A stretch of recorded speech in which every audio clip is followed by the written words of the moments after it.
विशेषण विशेष्य भाव संबंधस्तु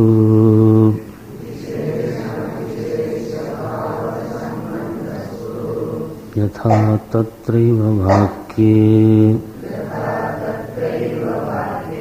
सशब्दार्थ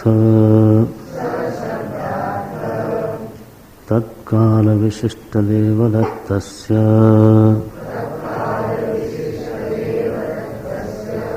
अयं शब्दार्थ एतत्काल विशिष्ट देवदत्तस्य च अन्योन्यभेदव्यावर्तकतया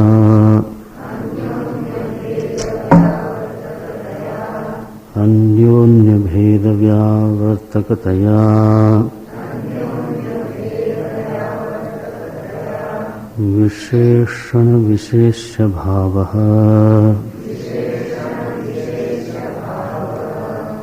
तथा अत्रापि वाक्ये तत्पद अर्थ परोक्षत्वादि विशिष्ट चैतन्यस्य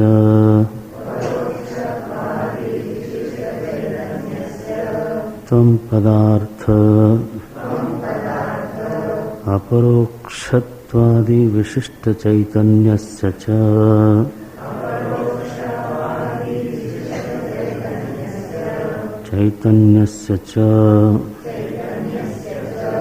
अन्योन्यभेदव्यावर्तकतया विशेषण विशेष्य भावः विशेषण विशेष्य भाव संबंधस्तु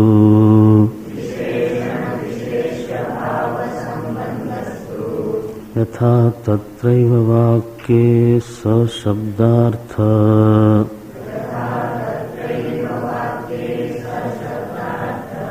तत्काल विशिष्ट देवदत्तस्य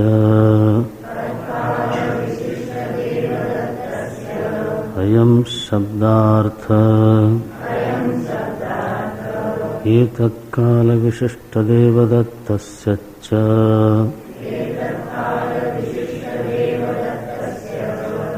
अन्योन्यभेदव्यावर्तकतया विशेषण विशेष्य भावः तथा अत्रापि वाक्ये तत्पदार्थ परोक्षत्वादि विशिष्ट चैतन्यस्य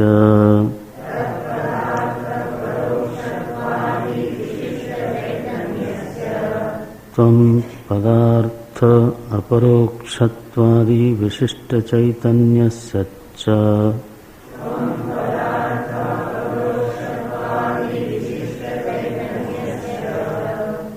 अन्योन्यभेदव्यावर्तकतया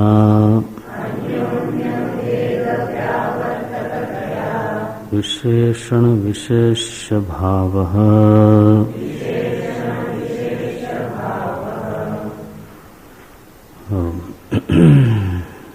समानाधिकरण्य संबंध का निरूपण हो गया। उसमें तात्पर्य भाव का संकेत किया गया है।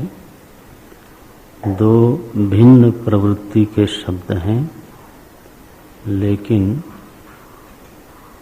जब उनका उद्देश्य एक ही, जब उनका तात्पर्य एक ही अर्थ में होता है तो उसको समानाधिकरण्य बोलते हैं।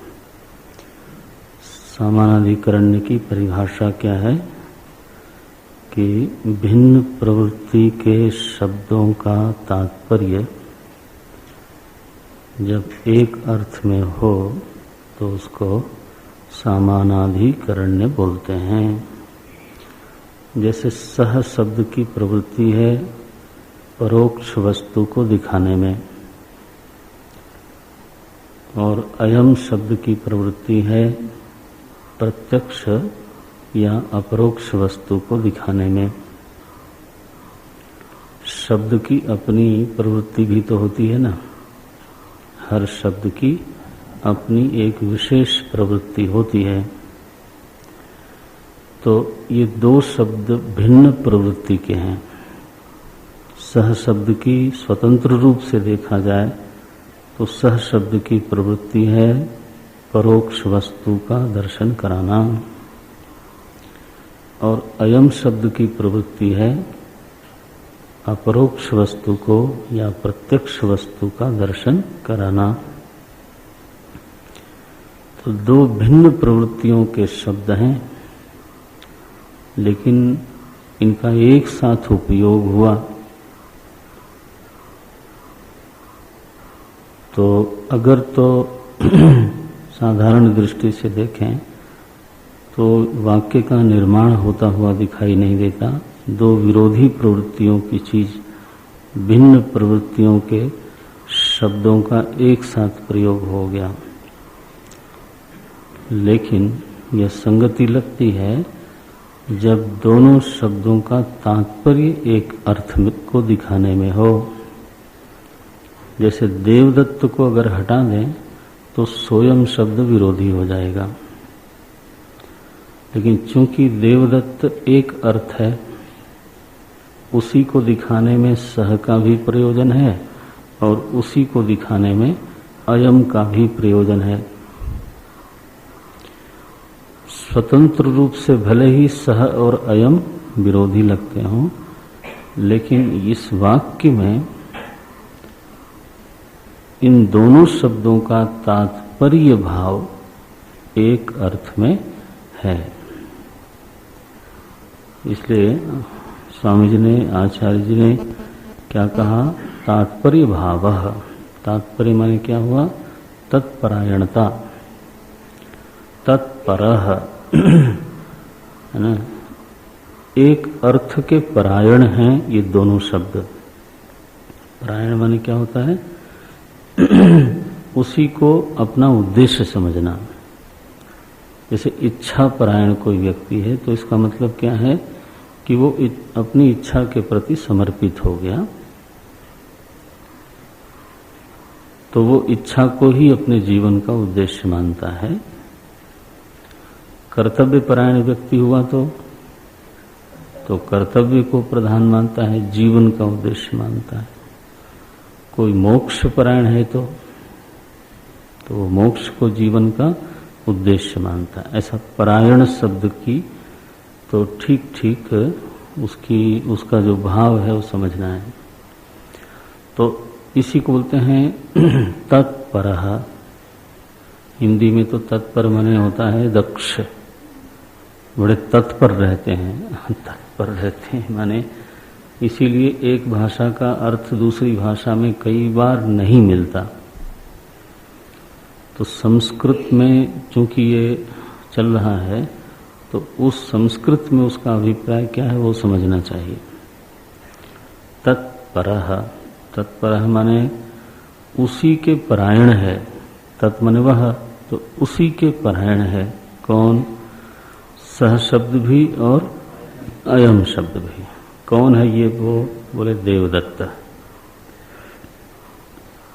है ना। तो सह और अयम दोनों ही शब्द देवदत्त परायण होने के नाते दोनों ही भिन्न प्रवृत्तियों के शब्दों का तात्पर्य भाव एक अर्थ में सन्निहित है, एक अर्थ में निश्चित है। तो समानाधिकरण का लक्षण घट गया। समानाधिकरण का लक्षण क्या है? भिन्न प्रवृत्ति के शब्दों का जब एक अर्थ में तात्पर्य भाव हो तो उसको समानाधिकरण बोलते हैं। भिन्न लिखना, विरोधी मत लिख देना। कोई जरूरी नहीं है, विरोध होना जरूरी नहीं है, लेकिन भिन्न होना आवश्यक है। ये थोड़ा सा तकनीकी क्षेत्र में हम लोग प्रवेश कर रहे हैं, पारिभाषिक क्षेत्रों में प्रवेश कर रहे हैं, तो इसको सावधानी से समझने का प्रयास करना चाहिए। जितना समझ में आए तो अच्छा है। इसी तरह से परोक्षत्वादि विशिष्ट चेतन का वाचक माने तत्पद, तत्वमसि में जो तत्पद है उसकी प्रवृत्ति क्या है? उसकी प्रवृत्ति है परोक्ष चेतन को दिखाने में, सर्वज्ञत्वादि गुणों से युक्त परोक्ष चेतन को दिखाने में तत्पद की प्रवृत्ति है, और त्वम पद की प्रवृत्ति है अपरोक्ष जीव को दिखाने में। देखो, तो दोनों पदों की प्रवृत्ति भिन्न है। तत् की प्रवृत्ति अलग, त्वम की प्रवृत्ति अलग, लेकिन श्रुति ने दोनों भिन्न प्रवृत्ति के पदों को एक ही वाक्य में संयोजित कर दिया। तो अर्थ निष्पन्न होने के लिए इनमें समानाधिकरण का प्रयोग करना पड़ेगा। देखना पड़ेगा कि इन दोनों भिन्न प्रवृत्ति के शब्दों का तात्पर्य भाव एक में है या नहीं है। तो बोले तात्पर्य भाव तो है, किसमें है? तो बोले शुद्ध चैतन्य में है। अखंड एकरस जो चेतन है उसमें इन दोनों पदों का तात्पर्य है। एकस्मिन् चैतन्ये तात्पर्य संबंधः। देखो, जैसे देवदत्त में तात्पर्य संबंध, तात्पर्य भाव था, वैसे यहाँ पर दार्ष्टान्त में चेतन में तात्पर्य संबंध है। इसका अभिप्राय क्या हुआ कि जब साधक तत्वमसि इस वाक्य को सुनता है और फिर उसको गुनता है, क्योंकि वाक्यार्थस्य विचार्यता, विचार की जरूरत है, शोधन की जरूरत है। तो जब उसको गुनता है तो उसको ये ध्यान में रखना चाहिए कि इस पद में तत्व दोनों का तात्पर्य परोक्ष अपरोक्ष में है ही नहीं। किसमें है? चेतन में है, चेतन में है। इस रीति से समानाधिकरण के द्वारा अखंडार्थ का बोध सिद्ध हुआ। पहली प्रतिज्ञा पूरी हो गई। प्रतिज्ञा क्या थी? अखंडार्थ बोधकः भवति, ये प्रतिज्ञा थी। और किस रीति से? तीन रीति से। सामानाधिकरण्य, विशेषण विशेष्य भाव और लक्ष्य लक्षण संबंध। तो अब विशेषण विशेष्य पर आते हैं।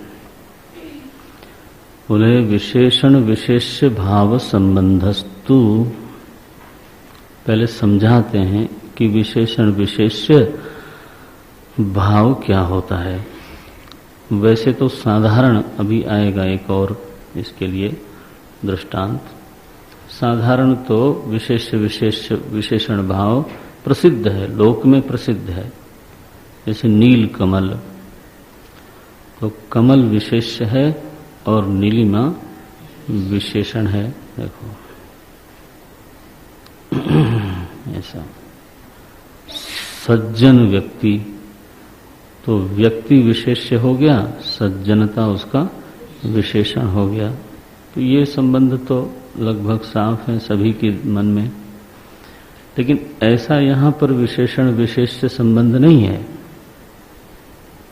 हाँ, प्रचलित अर्थ में विशेषण विशेष्य संबंध नहीं है। इसको जरा ध्यान में रखना। अभी आएंगे हम, उस पर भी आएंगे। तो इसलिए पहले उसको सुनिश्चित करते हैं कि ये विशेषण विशेष्य संबंध क्या है। संबंधस्तु यथा तत्रैव वाक्ये, उसी दृष्टांत को हाथ में रखते हैं। तत्रैव वाक्ये, कौन सा वाक्य है? सोयम देवदत्ता, बस उसी वाक्य को हाथ में रख के बोलते हैं। यथा तत्रैव वाक्ये सशब्दार्थ तत्काल विशिष्ट देवदत्तस्य, स शब्द का अर्थ है तत्काल विशिष्ट देवदत्त। अयम शब्दार्थ एतत्काल विशिष्ट देवदत्तस्य, तो सामानाधिकरण्यम में कहा था परोक्षत्वादि विशिष्ट चैतन्य, अपरोक्षत्वादि विशिष्ट चैतन्य। अब क्या बोलते हैं? तत्काल विशिष्ट देवदत्त सह और एतत्काल विशिष्ट देवदत्त अयम, ये दो हो गए। काल विशिष्ट देवदत्त से च, अब दो दो देवदत्त हो गए, पहले वाला देवदत्त और आज वाला देवदत्त। अब देवदत्त तो एक ही है, लेकिन दोनों वाक्यों से लगता है कि दो दो देवदत्त हैं, पहले वाला देवदत्त और आज वाला देवदत्त। एतत्काल विशिष्ट और तत्काल विशिष्ट। अब इसमें तो अगर एकार्थ न हो, एकार्थ का बोध न कराया जाए तो दो व्यक्तियों का बोध हो जाता है। हमारे इतिहास में बहुत बार किसी प्रसिद्ध सम्राट के नाम पर किसी और सम्राट का नाम भी रखा जाता है ना? चंद्रगुप्त द्वितीय। अब देखो, अब द्वितीय न जोड़े तो कैसा अर्थ करना पड़ेगा कि पूर्व काल का चंद्रगुप्त और ये तत्काल विशिष्ट, ऐसा बोलना पड़ेगा ना। तो इसी तरह से देवदत्त दो व्यक्ति भी हो सकते हैं, एक तत्काल विशिष्ट होगा और एक एतत्काल होगा। तो क्या दो अर्थों का, दो देवदत्तों का बोधक है ये वाक्य? बोले नहीं। फिर कैसे बोध कराता है? एक ही देवदत्त का बोध कैसे होता है? तो बोलते हैं अन्योन्य भेद व्यावर्तकतया। ये विशेषण विशेष से संबंध क्या हुआ कि दोनों विशेषण आपस में लड़ गए, इनकी हो गई लड़ाई। कहाँ? हमारी बुद्धि में। तत्काल और एतत्काल दोनों तलवार भांजने लगे। वाह, लड़ाई हो गई और मजा ये आया कि दोनों मर गए। ये दोनों योद्धा महाराज इस लड़ाई में मर गए। अब कौन बचा? बोले विशेषण तो मर गए, तो बचा कौन? देवदत्त। बस अन्योन्य व्यावर्तकतया, एक ने दूसरे का निषेध कर दिया, दूसरे ने पहले वाले का निषेध कर दिया। बस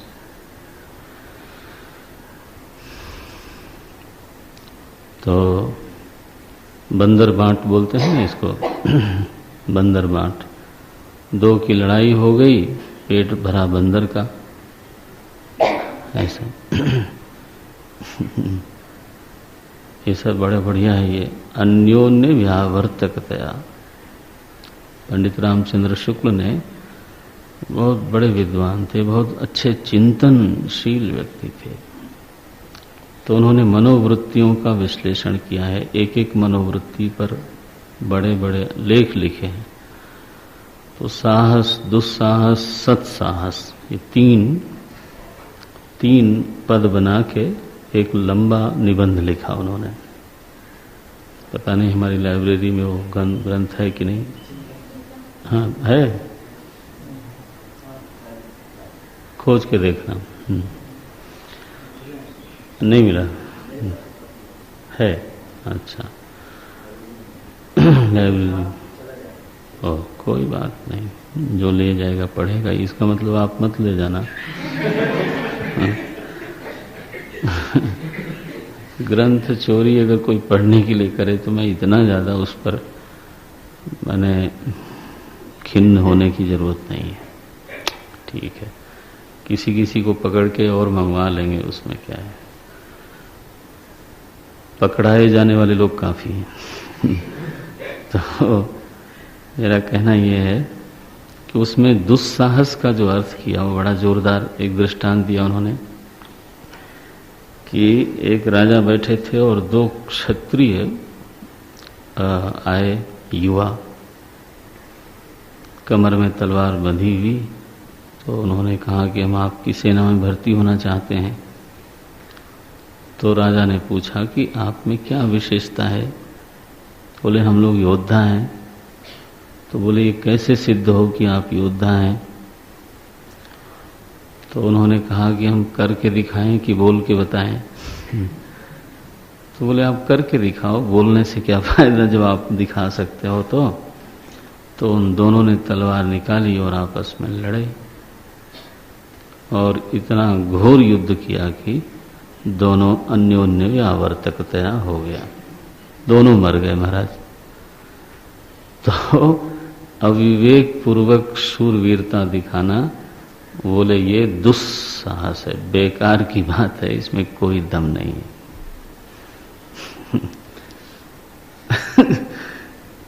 दुस्साहस, साहस मात्र से एक ही बात नहीं, क्योंकि साहस डाकू में भी होता है, दुष्ट में भी होता है, सुष्ट में भी होता है ना। तो फिर हम एक ही बात तो ना कहें ना, फिर तो डिवाइड करना पड़ेगा। तो दुस्साहस, साहस, सत्साहस, ऐसा एक। बहरहाल हमारे दृष्टांत का लक्ष्य ये था कि अन्योन्य व्यावर्तकतया समझ में आ जाए, बस इतना ही। यहां लड़ाई किस में हुई? तत्काल और एतत्काल में, बस बुद्धि में ये लड़ाई होती है। और इस लड़ाई का प्रेरक कौन है? बोले तत्त्वमसि ये वाक्य। जैसे ही पूरी प्रक्रिया का अध्ययन हो चुका है, श्रवण हो चुका है, अध्यारोप अपवाद सबको समझे बैठे हैं,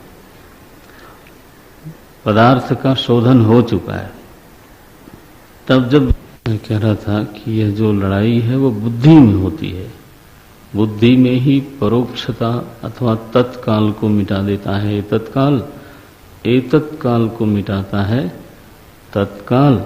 और फिर बुद्धि में जो अवशिष्ट है वो कौन है? देवदत्त। आप स्वयं देवदत्त बोल के देख लीजिए। एकार्थ का बोध आपको कैसे हुआ? हो तो गया। जो भी समाज में व्यवहार चलता है, ये हमारा वही लड़का है जब हम बोलते हैं, तो दो लड़कों का बोध तो नहीं होता, एक ही लड़के का बोध होता है। इसका मतलब क्या है कि एक अर्थ का बोध तो हो गया, लेकिन ये कैसे हुआ इसका विश्लेषण सभी लोग करते नहीं। ये हमारा वही लड़का है, ये तत्काल है, वही तत्काल है, तो एक अर्थ कैसे निष्पन्न हुआ? तो बोले बुद्धि में एक तरकीब है, बुद्धि अपना ये काम कर लेती है। कैसे करती है? विशेषण विशेष्य भाव लगाती है वहां पर। ये और वही दोनों आपस में लड़ जाते हैं, दोनों निकल जाते हैं, और हमारी बुद्धि में बचता कौन है? वो लड़का। बस ये प्रक्रिया बुद्धि में होती है, हम ध्यान दें चाहे न दें। सोयम देवदत्त हमें एक अर्थ का बोध हुआ, ठीक है, कैसे हुआ उसकी प्रक्रिया यहां पर बताई गई। अन्योन्य व्यावर्तकतया, ठीक इसी तरह से तथा अत्रापि वाक्य, वहां था तत्रैव वाक्य, यहां क्या है? अत्रापि वाक्य। अत्र माने दार्ष्ट्रांत, अत्रापि वाक्य तत्पदार्थ परोक्षत्वादि विशिष्ट चैतन्यस्य। तत्पद का अर्थ है परोक्षत्वादि विशिष्ट चैतन्य, त्वम पद का अर्थ है अपरोक्षत्वादि विशिष्ट चैतन्य। एक में ईश्वर बोधक की प्रवृत्ति है और एक में जीव बोध की प्रवृत्ति है। अब विशेषण विशेष भाव अगर लग जाए वो तब लगेगा जब अर्थ शोधन ठीक से हुआ हो, तो नहीं तो नहीं लगेगा। आज तक नहीं लगा, आज तक तो नहीं लगा। हम तत् को तत् ही मानते हैं और त्वम को त्वम ही मानते हैं। एकार्थ का बोध तो नहीं हुआ। इसलिए तो आस्तिक समाज में यह भेद तो बना हुआ है। त्वम माने मैं हूं और तत् माने वो प्रभु है, जीव की ईश समान। असी का प्रयोग कर दिया गया तो शोधन के लिए ये असी अखंडार्थ का प्रेरक है। असी एक क्रिया हो गई ना। तो बोलते हैं कि अगर ठीक ठीक शोधन हुआ हो तब साधक के बुद्धि में ये दोनों विशेषण आपस में टकरा जाते हैं। अगर ये दोनों विशेषण टकराए नहीं तब तो दोनों बने रहेंगे। जैसे मेरा प्रभु है तो प्रभु है, वह है, उसकी कृपा है। तो उसकी कृपा है तो वो तो ईश्वर बोधक शब्द है, वो उधर गया। किस पर कृपा है? मेरे ऊपर। वो जीव बोधक शब्द है, वो इधर आया। टकराए नहीं दोनों, वो नहीं टकराएंगे। जब तक शोधन न हुआ हो अच्छी तरह से तब तक वो टकराएंगे नहीं। यहां तो घटना क्या घटनी है? अन्योन्य व्यावर्तकतया दोनों ही विशेषण एक दूसरे से टकरा जाएं। देखो ऐसा बढ़िया अर्थ अपरोक्षत्वादि विशिष्ट चैतन्य से च अन्योन्य भेद व्यावर्तकतया, जो परस्पर भेद है उस भेद का व्यावर्तन कर दिया। ये बड़ा बढ़िया शब्द दिया। अन्योन्य व्यावर्तकतया के स्थान पे आचार्य ने लिखा अब अन्योन्य भेद व्यावर्तकया, माने इन्होंने भेद बोधक अर्थ का ही व्यावर्तन किया, मूल अर्थ का व्यावर्तन नहीं किया। जैसे तत्काल का व्यावर्तन हुआ, एतत्काल का व्यावर्तन हुआ, देवदत्त का व्यावर्तन नहीं हुआ। ऐसा इसी तरह से यहाँ परोक्षता और अपरोक्षता, अल्पज्ञता और सर्वज्ञता, सर्वशक्ति और अल्प शक्ति, इसका परस्पर भेद उपस्थित करने वाले जो विशेषण हैं वो आपस में टकरा के नष्ट हो गए। अन्योन्य भेद व्यावर्तकतया विशेषण विशेष्य भाव, यह विशेषण विशेष्य भाव हो गया। तो यहां विशेषणों ने विशेष्य को दिखाया। विशेषण विशेष्य भाव माने क्या? विशेषण के जरिए हम विशेष्य को पहचानते हैं। अगर विशेष्य में विशेषण न हो तो वो निर्विशेष हो जाएगा। निर्विशेष होने पर पहचानना कठिन है। बोले वो फूल जरा तोड़ के लाना, कौन सा? तो अब क्या बताओगे आप? कोई विशेषण बोलोगे कि नहीं? और बोलो कि नहीं हम विशेषण नहीं बोलेंगे। तो विशेषण नहीं बोलोगे तो विशेष्य का दर्शन नहीं होगा। विशेषण तो विशेष्य को दिखाता है। यहां कैसे दिखाया? यहां ऐसे नहीं दिखाया कि लाल फूल को तोड़ के लाओ। यहां विशेषणों ने आपस में बलिदान करके विशेषण आपस में लड़े और फिर विशेष्य को दिखाया। ये दूसरे तरह का विशेषण है। ये बिल्कुल दूसरे तरह का विशेषण है। अभी आप सुन लो और चाहे तो लिख लो, बाद में इस पर मनन करते रहना, क्योंकि ये तो टेक्निकल एरिया थोड़ी सी है। ऐसी बहुत से क्षेत्र हैं वेदांत में, धीरे धीरे उस सबको भी समझना चाहिए। तो ये विशेषण एक भिन्न रीति से अपने विशेष्य को दिखाता है। विशेषण कौन है यहाँ पर? परोक्षत्वादी और अपरोक्षत्वादी। विशेष्य कौन है? चेतन। बस ये भी तो जानना चाहिए ना। चेतन है विशेष्य, चेतन को दिखाना है विशेषणों को। तो विशेषण कैसे दिखा रहे हैं? बोले व्यावर्तकतया, भेद व्यावर्तकतया। ओहो, ये और स्पष्ट हो जाएगा अगले वाक्य के अगले वाक्य में। पहले अगला हम पढ़ते हैं। लक्ष्य लक्षण संबंधस्तु यथा तत्रैव वाक्ये शब्द अयं शब्दयोः तदर्थयोः वा विरुद्ध तत्काल एतत्काल विशिष्टत्व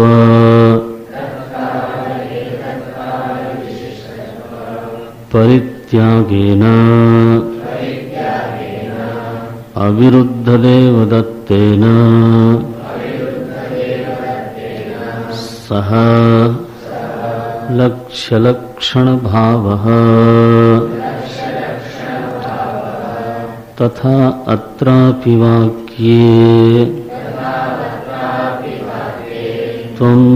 तत्त्वं पदयोः तदर्थयोर्वा विरुद्ध परोक्षत्वादि विशिष्टत्व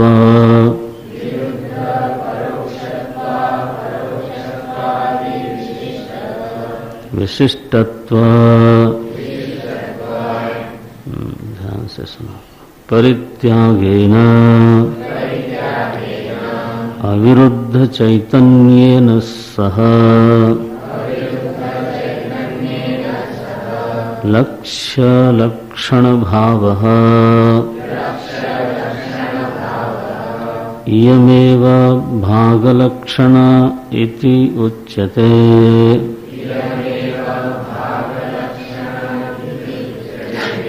लक्ष्य लक्षण संबंधस्तु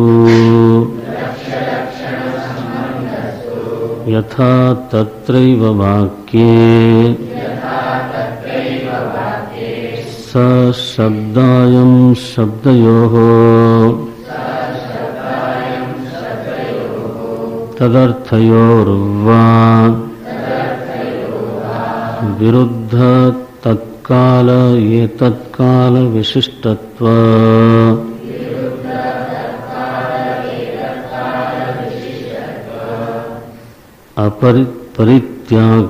परित्यागेन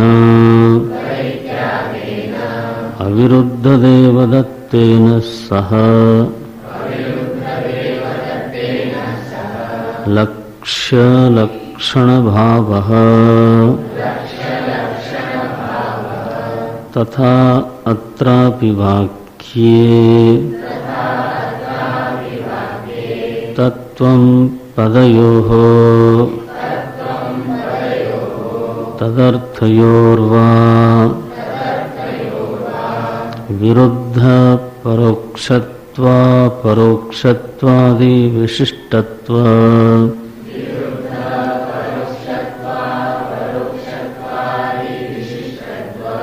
परित्यागेन अविरुद्ध चैतन्येन सह लक्ष्य लक्षण भावः इयमेव भागलक्षणा इत्युच्यते। लक्ष्य लक्षण भाव संबंधस्तु, लक्ष्य लक्षण भाव संबंध क्या है वो बताते हैं। वैसे लक्ष्य माने होता है यत लक्ष्यते लक्षणेन, लक्षणों के द्वारा जो लक्षित होता है उसको बोलते हैं लक्ष्य। और लक्ष्यते अनेन इति लक्षणः, जिन लक्षणों से, जिन चिन्हों से हम लक्ष्य को निर्देशित करते हैं, दिखा देते हैं, उन दिखाने वाले तत्वों को लक्षण कहा जाता है। आपने पढ़ा होगा, इसका विस्तार है तटस्थ लक्षण और स्वरूप लक्षण, ये दो तरह के लक्षण भी होते हैं। तो यहाँ विशेष प्रकार का संबंध कैसा है बोलते हैं, यथा तत्र एव वाक्ये, उसी सोयम देवदत्तः इस वाक्य में, यथा तत्र एव वाक्ये सशब्द अयम शब्दयोः, सशब्द अब विशेषण नहीं रहा, अब क्या बोलते हैं कि ये लक्षण बन गया। मानो सशब्द अयम शब्दयोः तदर्थयोः वा, तो सशब्द और अयम शब्द इन दोनों के बीच में ये सप्तमी द्विवचन है। सशब्द अयम शब्दयोः और तदर्थयोर्वा, दोनों के अर्थों में, अर्थों के बीच में, शब्दों के बीच में और अर्थों के बीच में, दो हो गए। ये तो शब्द हुए, सशब्द और अयम शब्द, और अर्थ हुआ विरुद्ध तत्काल एतत्काल विशिष्टत्व। तो इसमें क्या विरोधांश है? बोले विरोधांश ये है कि तत्काल सशब्द के साथ लगा हुआ है, एतत्काल हाँ अयम शब्द के साथ लगा हुआ है, ये विरुद्धांश है, परस्पर विरुद्ध हैं ये। तत्काल एतत्काल विशिष्टत्व परित्यागेन, इस विरुद्ध अंश का त्याग करवा देते हैं ये वाक्य, ये दोनों शब्द। अगर इनका एक ही साथ प्रयोग हो गया और लक्ष्य लक्षण संबंध से इनकी व्याख्या हुई, तो ये सीधे लक्षित नहीं करते तत्व को, बल्कि कैसा करते हैं, दोनों के विरुद्धांश एक दूसरे का त्याग करवा देते हैं। विरुद्ध तत्काल ये तत्काल विशिष्टत्व परित्यागेन, लेकिन पूरे का त्याग नहीं करवाते।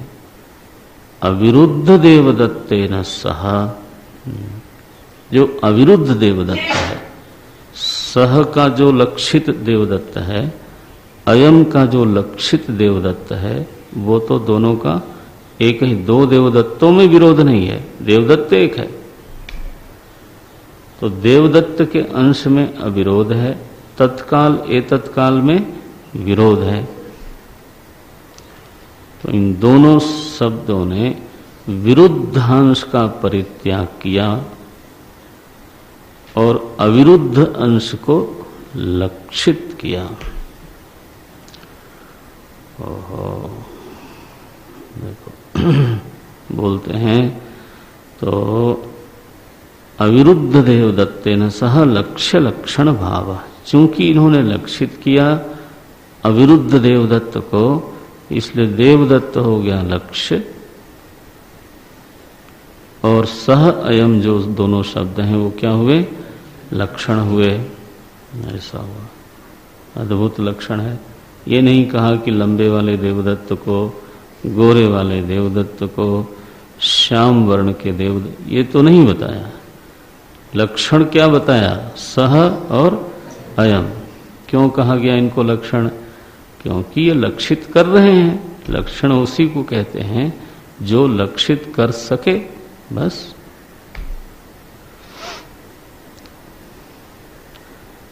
तो अविरुद्ध देवदत्त का इन्होंने अविरुद्ध देवदत्त को लक्षित किया। विरुद्धांश का परस्पर मिलके त्याग करके बोले इसी तरह से तथा अत्रापि वाक्ये तत्वं पदयोः तदर्थयोः वा। तत्वं पद के बीच में या फिर दोनों के अर्थों के बीच में जो आपको विरुद्ध अंश दिखाई देता है, क्या है वो विरुद्धांश? विरुद्ध परोक्षत्व अपरोक्षत्वादि विशिष्टत्व। परोक्षता और अपरोक्षता का जो विशेषण है यही विरुद्धांश है। चेतन चेतन में कोई विरोध नहीं है, बस वो पहले से ही विरोध नहीं है। विरोध अगर कहीं है तो परोक्षता में और अपरोक्षता में है, सर्वज्ञता में और अल्पज्ञता में है, सर्वशक्ति में और अल्प शक्ति में है। विरोध का जो क्षेत्र है वो चेतन कभी बना ही नहीं।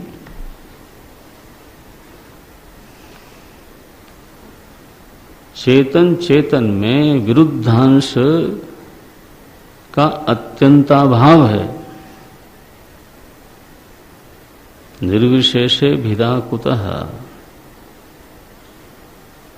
चेतन चेतन में विरोध खड़ा करने वाला अगर कोई है तो वो उनके विशेषण हैं।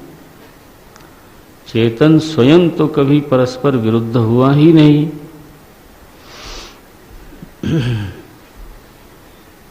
तो अगर एकार्थ का बोध करना है, होना है, तो विरुद्धांश का परित्याग करना पड़ेगा। देखना है कि विरुद्धांश का परित्याग हो सकता है कि नहीं। त्याग करना पड़ेगा तो ठीक है, लेकिन विरुद्धांश का परित्याग हो सकता है या नहीं वो भी तो देखना पड़ेगा ना।